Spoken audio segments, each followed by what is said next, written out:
Okay, guys, let's get started with the lecture. I know it's sort of a little later in the afternoon, but hopefully this should be interesting and exciting. Today is our first substantive lecture in analytical sociology, and the topic of today's lecture is, what the hell is analytical sociology? Yeah? Who knows? Yeah? So actually, as it turns out, well, I'm going to talk about a definition about that, so I think it's something distinct, what analytical sociology is. But before we get to that, remember you had the first readings to do, so you actually had some homework for today. You had to read this article written by Alan Sokal, Transgressing the Boundaries Towards a Transformative Hermeneutics of Quantum Gravity. And this article was on Blackboard. Did anybody not find this article? Yeah, it's on Blackboard. When you go into syllabus, all the PDFs are there.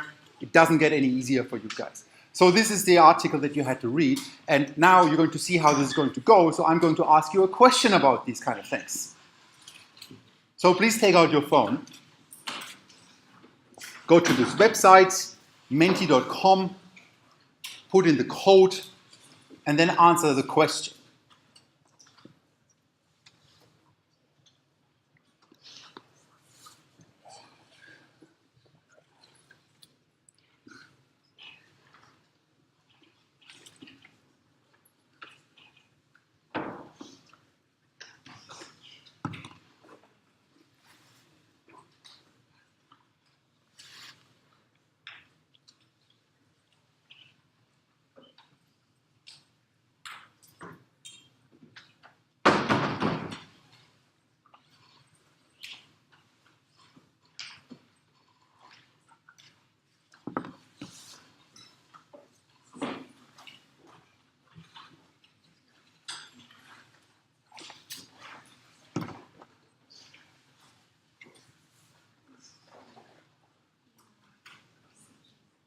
Okay, so we have most people on the first option, that it's about how physics affects the way we think. One person says it's about how to change the world, and 16 people say it's complete nonsense. Actually, this article is complete bullshit. So I tricked you. This article is complete bullshit. And actually, there is a whole affair around that. It was a huge scandal, because somebody actually got this paper published in a journal while knowingly writing bullshit. But people accepted it because it sounded so beautiful.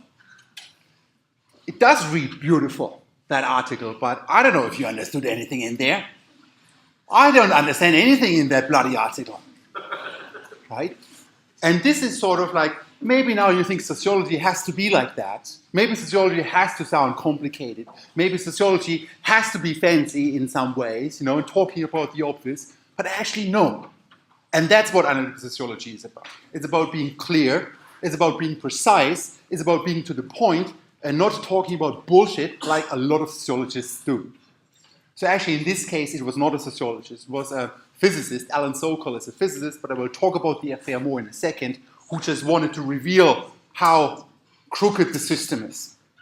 And how even some sociologists don't see when something is bullshit anymore, because they are blinded by the way we express ourselves in postmodern terms.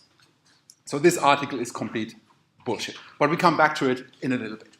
So anyway, what you can take from this and what you see already, because I'm portraying a different kind of sociology. And sociology is, and you might not be aware of that when you come from your first year or when you've studied something else before, when you have a different background than the social sciences. Sociology is pretty fragmented. So it's pretty, sometimes, even amongst colleagues, we don't agree about the basic things. I normally also teach an introduction to sociology or to research methods in the first year. And even for that module, it's actually incredibly hard to do justice to all kinds and all brands of sociology. Because sociology is very fragmented. And oftentimes you have really tough arguments within the discipline as well, where we don't agree with each other, right? Where some say, well, Alan Sokal is a genius, while actually he himself says, no, it's actually complete bullshit. So sociology is often fragmented. And there are a certain amount of frustrations, and based on these frustrations, that's the background for analytical sociology. So two frustrations that sort of came up in, I don't know, in the 80s, 90s, and so on, and then that movement started with analytical sociology, the two major frustrations that people had, and some people still have with sociology. And if you think that sociology is that, then I can assure you that actually not all kind of sociology is like that, right? So you made it to the right class where we don't do mumbo jumbo. That's a class where we also don't do variabilities. That's another thing. These are two terms that I just put up there, so please don't quote me on that there's mumbo jumbo and variabilities. These are just terms that I use to describe these two frustrations that are out there, which people kind of, not just me, but lots of people in the discipline saw, and that's sort of like the background for analytical sociology. So what do I mean by mumbo jumbo? Well, something like this, you know. Actually, you can go home and Google this SOCOL affair. It's really funny. Yeah? It's really nice to read that. Actually, other folks did research experiments with that. Later on during the course, we will talk about norms at some point, how people try to follow norms, what they think what others do. And in that context, they also gave students that text to read and had it evaluate. And then others evaluated, oh, this is like a great text. You know? This is like written by Professor so-and-so from Harvard and whatnot, right? And then others followed suit. Because they thought, okay, well, that person is probably right, instead of thinking themselves about what they think about this article. So it was actually published. Alan Sokal submitted it to this journal, Social Text. It got accepted by the editors for a special issue. Afterwards, Alan Sokal wrote a second article. It's published in Lingua Franca. But when you Google Sokal affair, you find the whole story around that. And in that article, he actually really outlines how what he says doesn't make any sense at all. Actually, it would only make sense saying something like quantum gravity, which is at the tiniest, minuscule particle level that we can think of at the moment, how something like that affects our political system and society. That's just bollocks. So that's the Sokal affair.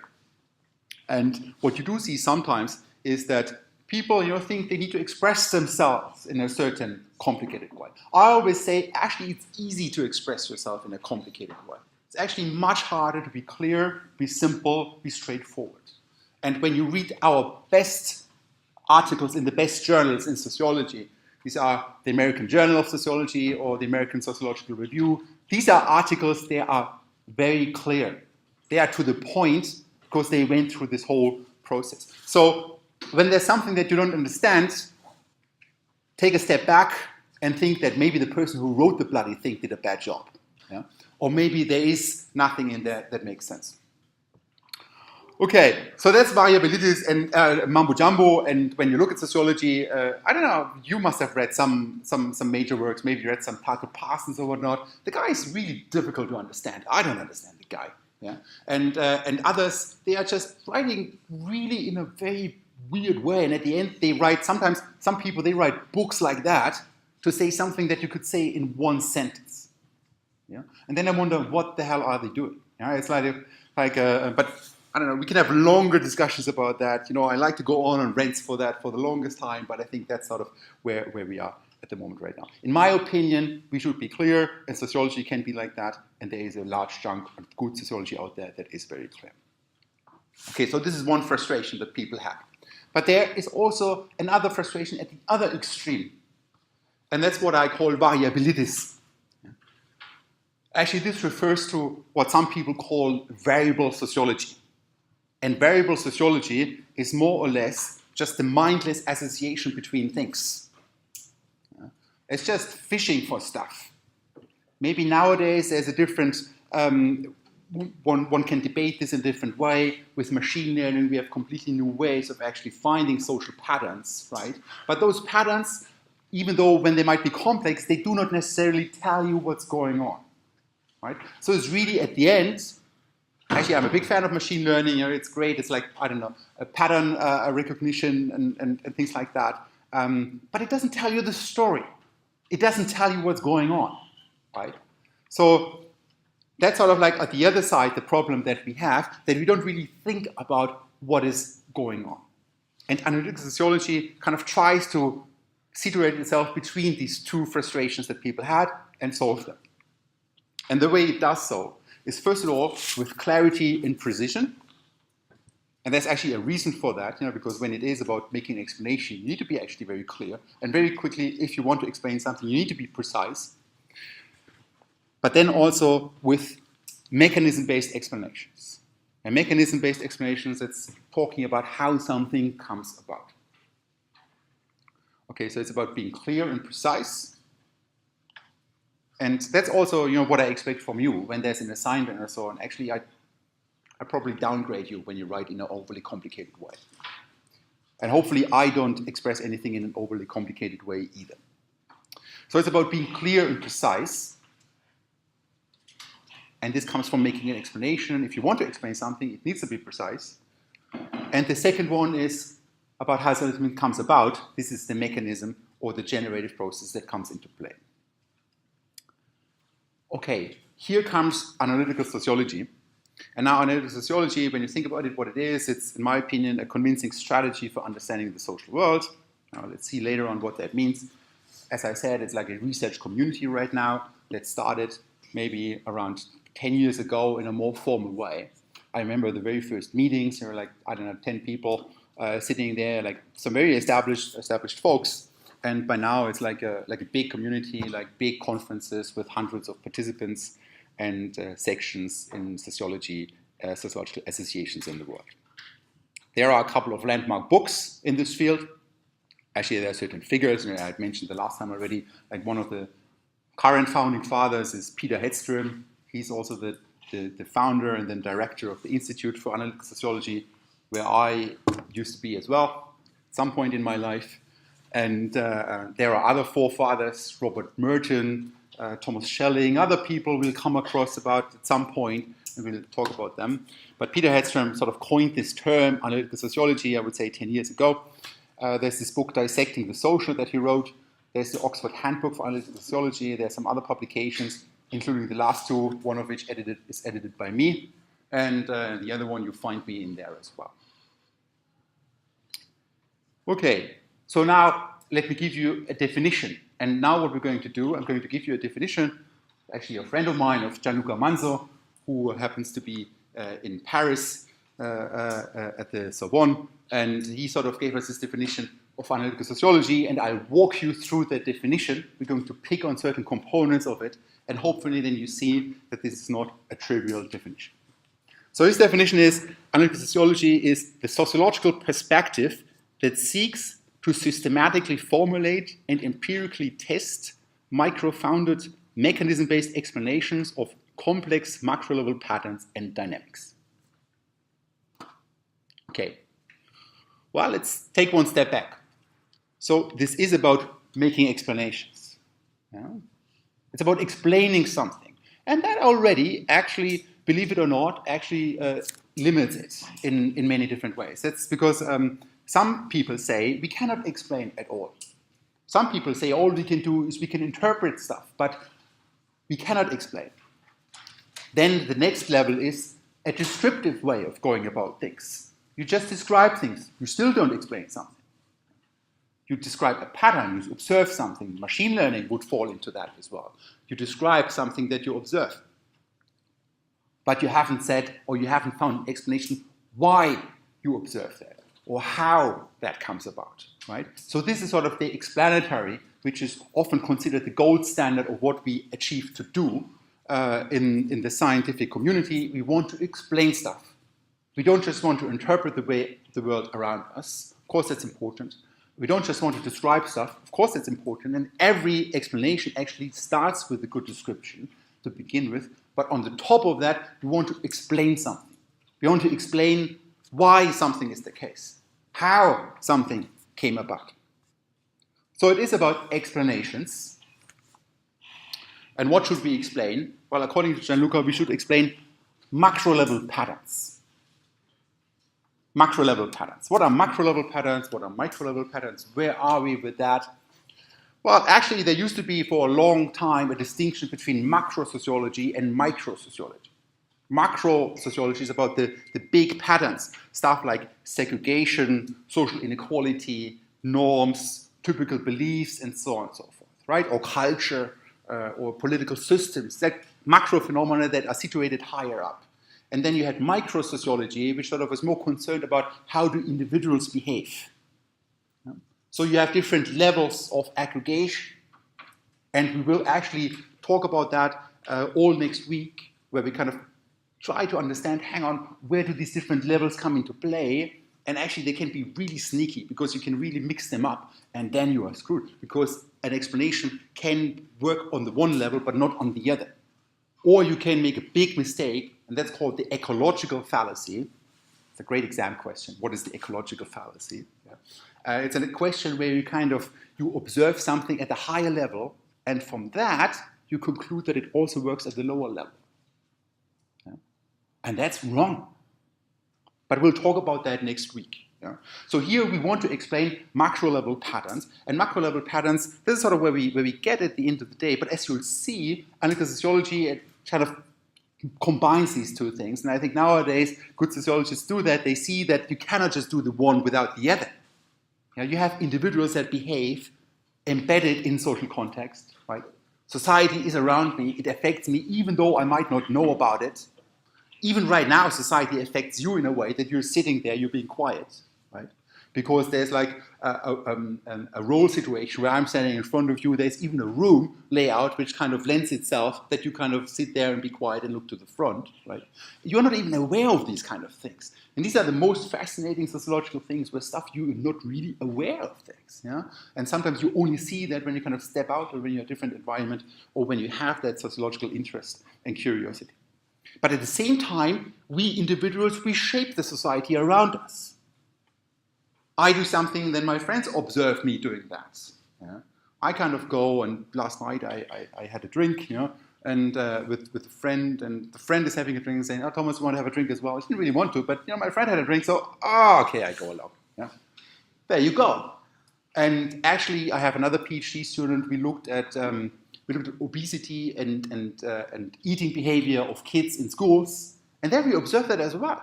It matters greatly what the people around you do, what they eat, what kind of activity do they do sports, right? And then you can take this further and further. But these things matter, just to say in a nutshell, that both the macro and the micro level, they interact with each other somehow. And that's also something we're going to talk about next week, when we talk about the micro-macro link, about how these things are related with each other. Okay, but for now, it is about explaining macro-level patterns, and ultimately, it is not about explaining why individuals do what they do. As I said last week, I think other disciplines are better with that. A psychologist is better in explaining why a certain behavior is exposed by an individual, why somebody acts in the way they do. But I think they're really bad in kind of linking these things together, like the micro and the macro level.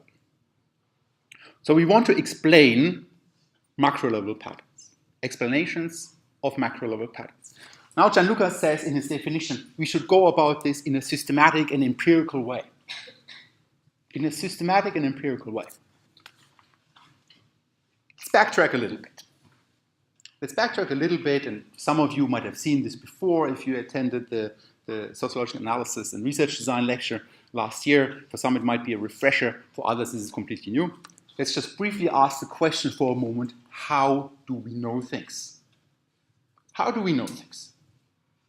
You might say, this is trivial. I don't know, we just know stuff. Yeah? Well, actually, some people say we cannot. Yeah? We can only interpret. Let's just mention this branch of sociology out there. Yeah? I don't really agree with it at all. However, some people say that. Then you might say, well, we know something because dudes with beards tell you so. Yeah? Could be an expert, and probably this is sort of what you've been exposed to most times so far. Yeah? Or even you get readings to do, and Alan Sokal says this, so that's why we know it. Yeah? Or somebody else says it, and that's why we know it. But this is sort of the thing where you really should get away from that. Yeah? This is sort of what distinguishes just making intelligent comments from being at a university and actually being scientific and being systematic about things. Right? We know stuff because we actually really have systematic empirical evidence for things. And that's what you need to strive for. If somebody is saying you something, or even if they kind of, especially when somebody expresses him or herself in a very eloquent and very sophisticated, intelligent way, I become very suspicious. Because oftentimes that's just a way of masking that we actually don't know anything at all. Or it masks like the gaps in the thing, so you need to be razor sharp, especially when you encounter that, or when you read a text that is like that. So expert and authorities or traditions and so on, you could also say, well, we know stuff because of our own experiences, because of our common sense. You know, I kind of go out, and believe me, I had this experience when I first came to Ireland 3 years ago. You know, I thought I'm clever, I have my umbrella with me all the time, you know, but that didn't really fly. Yeah? But actually, the umbrella flew away. Yeah? So that's the only thing that happened. And so we make our experiences in life. And actually, in our life, that's an important heuristic. Yeah? We go through things and experience things. And actually, we gradually learn. Fascinating topic about how we learn, or how we learn, how then we improve, and I don't know how that affects things and the people around us and so on. But, you know, that's still not systematic or empirical. And this is where now the scientific approach comes into play, that we are systematic and empirical in how we know stuff. And in that case, then we talk very quickly about the scientific approach. We talk about the scientific method, which was actually a huge achievement, you know, back in the days, because people just rambled around or had ideas, but they weren't really systematic in how they came to know what they know. And the scientific approach, you know, just in a nutshell, you know, it's a systemic process for evaluating claims about empirical observations and organizing conclusions into cumulative knowledge. You might say, oh, these are no-brainers, but actually, that's sort of what sociology is. Oftentimes, these things are not a no-brainer. You know? Oftentimes, there is something really to it, and you only see that actually it is something different when you kind of think about how it used to be before. And the scientific approach that we have is, you know, you have an idea, you develop a claim or a theory. Sometimes a theory, you know, it's just another name for having an idea about how something works.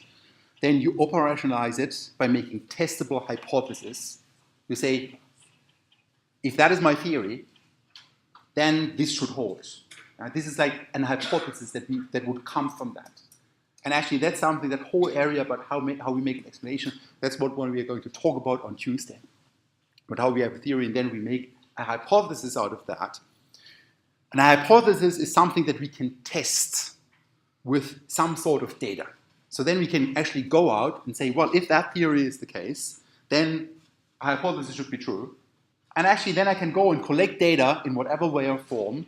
I don't know, and there are no limits to that. You can have surveys, you can have interviews, or you can do secondary research, use existing data sets. Actually, I do a lot of, you know, for example, in my work, I do web scraping stuff. You know, like there are so many limitless opportunities how you can get the data that you work with at the end of the day, right?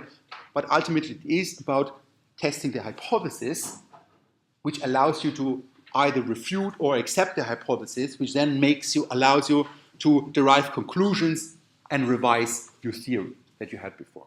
Anyway, so that's sort of like the scientific method in a nutshell. You have theory and observations, you test your hypothesis, and from the observations you generalize in order to make your theory.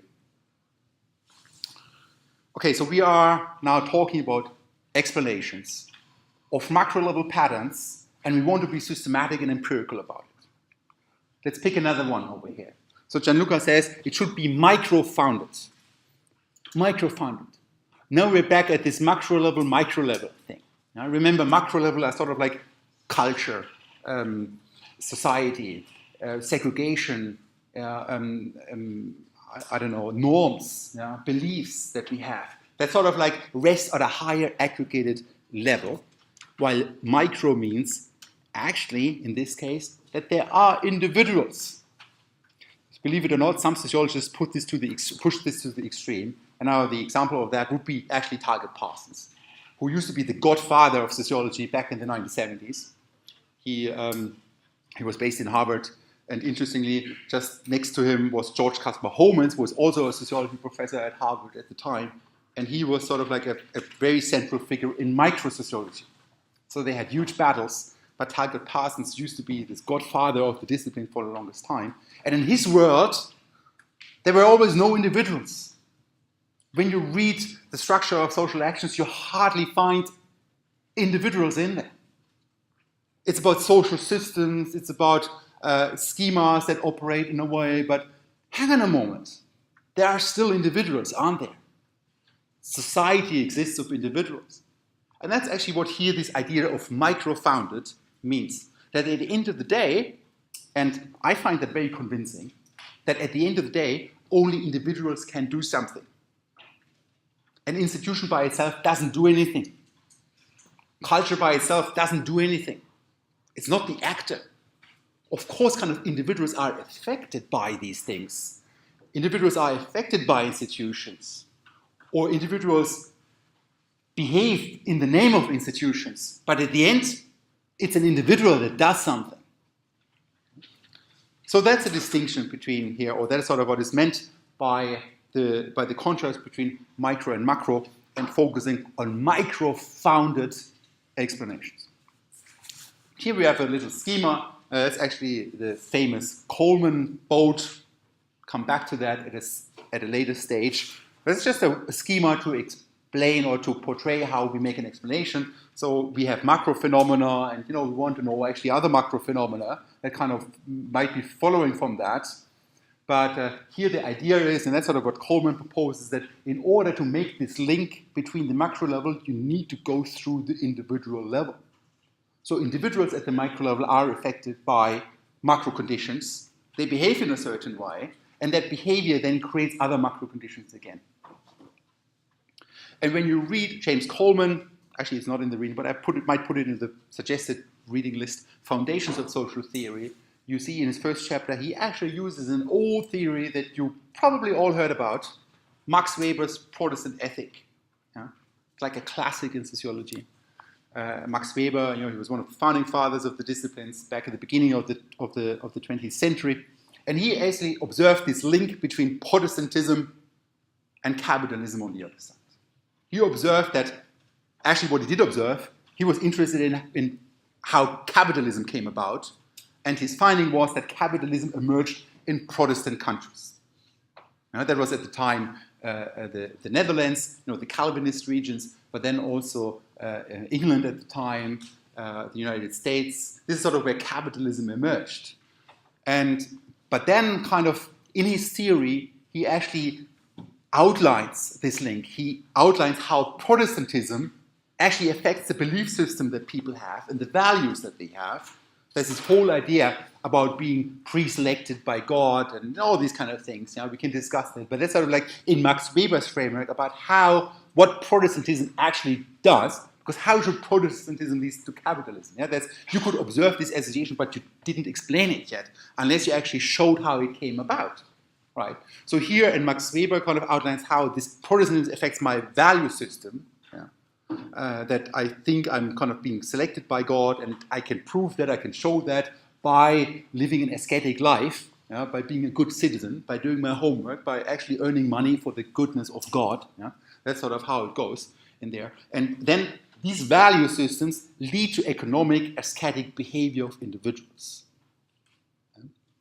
And when everybody behaves in an industrious way, when everybody kind of tries to be a good citizen, work hard, have a hard work ethic and so on, then we have capitalism stemming from it. So this is now in a nutshell, I don't know, Protestant ethic in 2 minutes. Max Weber's Protestant ethic in a run through, but it actually shows you how these levels already come into play.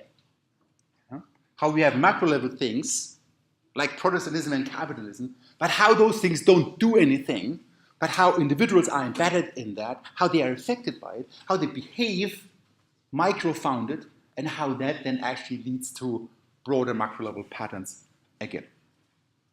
Okay, so we talk about explanations. We talk about explanations of macro-level patterns in a systematic and empirical way. We want to have it micro-founded, and now we want to have this mechanism-based. Mechanism-based. Mechanism-based, I already talked about mechanisms a little bit. It's a word that often comes up in analytical sociology. Actually, one of the first books, 1998, edited also by Peter Hedstrom and Richard Svedberg, it's called Social Mechanisms. It's also often called like one important contribution in this field because before people called it analytical sociology. So it's about mechanisms. In order to think about mechanisms, let's take another step back and think about how people make explanations so far. When we have explanations, we have something that we want to explain, and that's what we call explanandum. And we have something that we use to explain it, and that's what we call explanans. And actually, this is sort of often called the Hempel-Oppenheim schema or the deductive nomological model. Yeah, you don't need to know about this. Just that, I don't know, there's something that we want to explain and something that we use to explain it. You know? And the way they've done this so far is in such a way. Here I have an example that they want to explain something. There is smoke, right? And they observe that there is smoke if there is a fire. So if there's fire, there is smoke. That's sort of like a deductive nomological explanation. But then you would say, maybe you would say, okay, well, this is obvious. Yeah, of course, when there's fire, there's smoke. Yeah, but nah, actually, it's not that obvious. Yeah, why is there smoke? There is still a black box here in the middle. How do we get from the one to the other, right? And how can we explain something without knowing what is actually going on? So here the idea is, even if you kind of derive the conclusion that whenever this is the case, that then something else happens, you haven't explained it yet. At least not according to a mechanism-based explanation. Maybe according to the Hempel-Oppenheim schema, you know, where you just have something, and this is there, and then something else is there, but it's not an explanation that unpacks this black box in the middle. So here comes our mechanism. The mechanism is really how do we get from the one to the other. And there are various definitions of mechanisms. For example, mechanisms consist of entities and the activities that these entities engage in either by themselves or in concert with other entities. So these activities bring about change, and the type of change brought about depends upon the properties and activities, blah, blah, blah. Last explanation by Peter Hedstrom and Piotr Ilikowski. A mechanism is a constellation of entities and activities that are organized such that they regularly bring about a particular type of outcome. What does it mean? It means there's something happening in between, and that something in between comes about when there are certain individuals in there, when they are related with each other somehow, you know, when they kind of behave in a certain way or the activities that they have before. It really is about unpacking this black box in the middle. Now, there are different definitions about mechanisms out there, but just think about it in the way of unpacking that box in the middle. Make it clear again. Before we could actually say if that is the case, then something else is the case, right? And that would be a valid explanation for some people. For analytical sociology, it is not. For analytical sociology, we want to know how something comes about. And sometimes it's also related to actually even a mechanistic view of things. You know, like there are, Jon Elster, he talks about the cogs and wheels that kind of roll together, like what happens when the one thing happens and what the other thing happens and so on and so forth. And I have an explanation, a little illustration about this later on as well. But it's really about kind of how are the things that unfolding and how do we get from the one to the other. Okay. Going back to our definition, a sociological perspective that seeks to systematically formulate and empirically test micro-founded mechanism-based explanations of complex macro-level patterns and dynamics. Now let's talk about complex for a second. What is complex? There's sometimes a little confusion about complexity. Sometimes people mean complexity means difficulty. I think it's the exact opposite. Yeah? In my view, the complex things are not complicated at all. Actually, the thing is often they are based on very simple rules that bring about complex patterns. So if you are, I don't know, have a background in math or something, you might have seen this one before. This is like a pattern that is sort of like the same pattern in itself. It's like recursive pattern in a way. And it brings about these incredibly fascinating, beautiful structures out there that are based on extremely simple rules. Yeah? So the idea is that complexity is not complicated. In fact, it is about very simple rules that bring about highly complex patterns. And we have that very quickly. It's kind of crazy, but this is sort of like how our world is. There are a basic set of rules about how certain things go, but nevertheless they can bring about the most spectacular complex patterns. And we observe that in the social world as well. Sometimes you have very simple rules, like you don't want to sit between, or I don't know, you have a certain color and other people around you have a certain color, and you don't want to be in the absolute minority where less than, let's say, 30% of the people around you do not have your color. So you want to have at least 30% around you of the people having the same color. That's a very simple rule. And if that rule is broken, or if you are in a situation where that is not the case, you go somewhere else, you find another seat. Right? And then if that rule is broken again somewhere else, you go and find another seat. And actually what happens, we have actually quite a complex pattern that unfolds from this very simple rule. And at the end, we end up in a world where blue-colored individuals are sitting in one corner, red-colored individuals are sitting somewhere else, and green colors are sitting somewhere else, and they're almost entirely segregated. And by that I mean almost everybody around them has the same color. They hardly have exposure to anybody else with a different color anymore.